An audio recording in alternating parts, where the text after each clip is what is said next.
What's up, everybody? It's AJ with etrailer.com. Today we're going to be checking out these Pewag snow tire chains called the Brenta-Cs on our 2020 Chevrolet Equinox.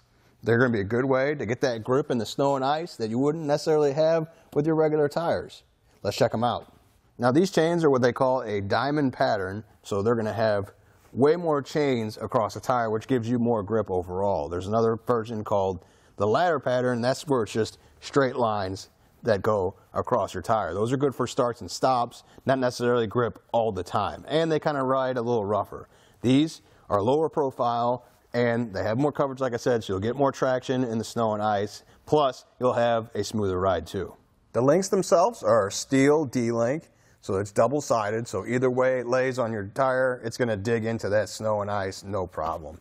And on the front, they're also coated. That helps you out if you don't happen to have gloves and you're putting them on there. These parts aren't going to freeze on you like some of the other ones that if the front was metal. That way it's just easier to work with and going to cause less trouble overall. It actually has a built-in tensioner, so that's a nice thing because sometimes with the other ones you have to get that separate tensioner and add it on later. It's just an extra piece laying around that you can lose. It's easy that this is all included in this chain, so when you go to put these in the back of your car, you got everything you need. You don't have to worry about not having that extra piece to get down the road. Now, when you aren't using them, you can store them in a plastic case that it comes with, which is nice. It's a step above other chains out there. Sometimes they just come in like a nylon bag or just some other bag that the chains rip through pretty quickly, and then you don't have a bag to put the chains in anymore. I don't want to put loose chains in the back of my car, so I really like this plastic case that I know it's going to hold up to those chains and keep them contained in here. That way it's easier to put them in a compartment in your back seat, and they're out of sight, out of mind kind of deal. Now, they are also color coded. You can see the parts you connect are red. You got the hook here, the tensioner here that also pulls the tension out of the chain so they're not loose. You got this part where you run the red chain through. I like that it's color coded and just helps you identify what you need to attach or what runs through where pretty quickly. Let's check out how easy it installed. So the first thing you want to do is lay your chains out, kind of take a look at them, make sure there's no tangles in there or breaks in the chain before you go through putting them on the tire. Just looking at it here, looks like we're good. I don't see any issues with this chain, so we're good to go ahead and start installing it. So what I'm going to do is run this cable back behind the front tire. You can see there's a break here in the middle, and that's kind of how it's going to be when I shift it around behind the tire. This side's going to come to this side of the tire, that side's going to go to the other side. So you don't have to worry about getting them all tangled up.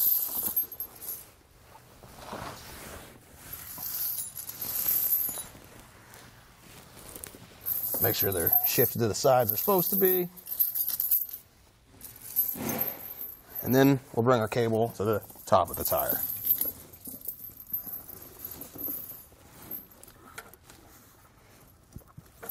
I'll bring it out here so you can see what I did. I'm just going to connect the cable at the top here with this hook in this section, and then we drape the tires across the front of the tire. Drape the chains across the front of the tire, sorry.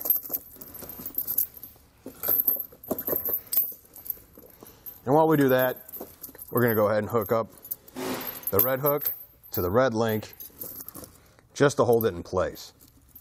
You may need to adjust that, but right now it's just holding in place while I get the chains out here on the front.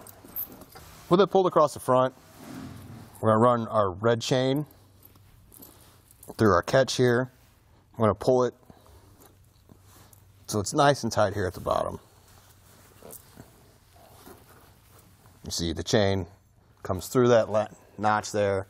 And then we have the rubber self-tensioner. I'm going to attach it up here so it pulls tight against itself. Doesn't look tight enough, so we're going to get some of that chain out and use this to kind of bring the chain through there. That way it grabs a little bit more of the chain, and then we'll come up here towards the top. Pull it nice and tight. There you go. It's way better. It really is that easy. They're installed. I just suggest you drive a little bit with it on and then come out and check it to make sure it's still aligned properly, it's on there right, and it's nice and tensioned still. That way there's no drooping of the chains or anything. But this looks like it's going to hold up just fine, and that's all it takes. Thanks for hanging out, and I hope this helped.